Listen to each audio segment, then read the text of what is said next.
ഇത് തന്നെയല്ലേ ഞാൻ നേരത്തെയും പറഞ്ഞത്? നിങ്ങൾക്കെന്താ മനസ്സിലാകാത്തത്? ഒന്ന് വേഗം മറുപടി പറയും, എനിക്ക് പോകാനുണ്ട്. ചിലർ പ്രായമായ അച്ഛനമ്മമാരോട് സംസാരിക്കുന്ന ഒരു രീതിയാണിത്. എത്ര കഷ്ടമല്ലേ കാര്യം? അത്തരക്കാരോട് പറയാനുള്ളത്, നിങ്ങൾക്ക് ഇത്രയും തടിയും മിടുക്കും ഒന്നുമില്ലാതിരുന്ന ഒരു കുട്ടിക്കാലത്ത് നിന്നും നിങ്ങളെ കൈപിടിച്ച് താലോലിച്ച് ഇവിടെയും വരെ എത്തിച്ചവരോടാണ് നിങ്ങളിങ്ങനെ അസഹിഷ്ണുതയായും അക്ഷമയോടുകൂടിയും പെരുമാറുന്നത് എന്നത് വലിയ കഷ്ടമാണ്. നോക്കൂ, അവർക്ക് പ്രായമേറി വരികയാണ്. അവരുടെ ശരീരം ക്ഷീണിച്ചിരിക്കുന്നു എന്നും അവർക്ക് പഴയ പോലെ വേഗത്തിൽ കാര്യങ്ങൾ ചെയ്യാൻ കഴിയില്ല എന്നും നിങ്ങൾ മനസ്സിലാക്കുന്നുണ്ട്.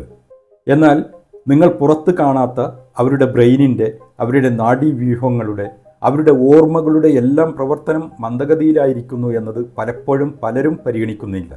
അവരുടെ മെമ്മറി വീക്കായിരിക്കുന്നു. പഴയ പോലെ വേഗത്തിൽ അവർക്ക് കാര്യങ്ങൾ ഓർത്തെടുക്കാൻ കഴിയില്ല. നിങ്ങൾക്ക് ഉദ്ദേശിക്കുന്ന വേഗത്തിൽ മറുപടി തരാനും അവർക്കാകില്ല. നിങ്ങൾ വേഗത്തിൽ സംസാരിച്ചാൽ മുമ്പത്തെ പോലെ അവർക്കത് മനസ്സിലാക്കാൻ പറ്റില്ല. അവരുടെ കൊഗ്നിറ്റീവ് എബിലിറ്റീസ് ഒക്കെ സ്ലോ ആയിരിക്കുന്നു. അതുകൊണ്ട് തന്നെ പ്രായമായവരോട് സംസാരിക്കുമ്പോൾ ക്ഷമയോടെ സാവധാനം സംസാരിക്കുക. ഒരുപാട് കാര്യങ്ങൾ ഒന്നിച്ച് പറയാതിരിക്കുക. അവർക്ക് നിങ്ങൾ പറഞ്ഞത് മനസ്സിലാക്കിയെടുക്കാനും അതിനുള്ള മറുപടി ആലോചിക്കാനും അത് വാക്കുകളിലൂടെ നിങ്ങൾക്കുള്ള ഉത്തരമായി പ്രകടിപ്പിക്കാനും ഒക്കെ സമയം ആവശ്യമുണ്ട്.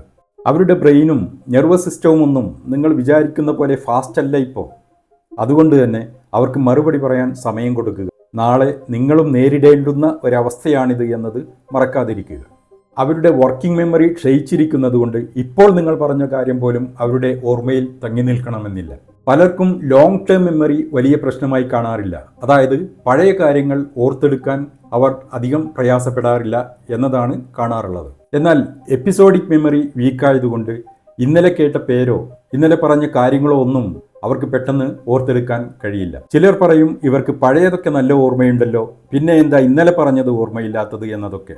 അത് നിങ്ങൾക്ക് നമ്മുടെ ശരീരവും അതിൻ്റെ പ്രവർത്തനങ്ങളും വിവിധ പ്രായങ്ങളിൽ എന്തെല്ലാം മാറ്റങ്ങളിലൂടെയാണ് കടന്നു പോകുന്നത് എന്നറിയാൻ താല്പര്യമില്ലാത്തത് കൊണ്ടാണ്.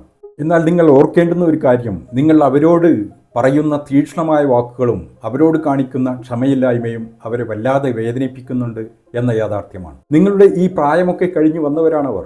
അതുകൊണ്ട് തന്നെ നിങ്ങളെ ഇപ്പോൾ നിയന്ത്രിക്കുന്ന വികാരങ്ങൾ എന്തൊക്കെയാണെന്ന് മനസ്സിലാക്കാൻ അവർക്ക് പറ്റും. പ്രതികരിക്കുന്നില്ലെന്ന് മാത്രം. പ്രായമായ അച്ഛനമ്മമാരോട് ബഹുമാനവും അവരർഹിക്കുന്ന പരിഗണനയും കാണിക്കാൻ സാധിച്ചാൽ അതൊരു മഹാഭാഗ്യമായി കണക്കാക്കുക.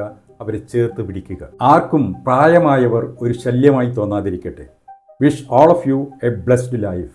നമ്മുടെ ചാനൽ സബ്സ്ക്രൈബ് ചെയ്യുക, ഷെയർ ചെയ്യുക. Thank you for watching.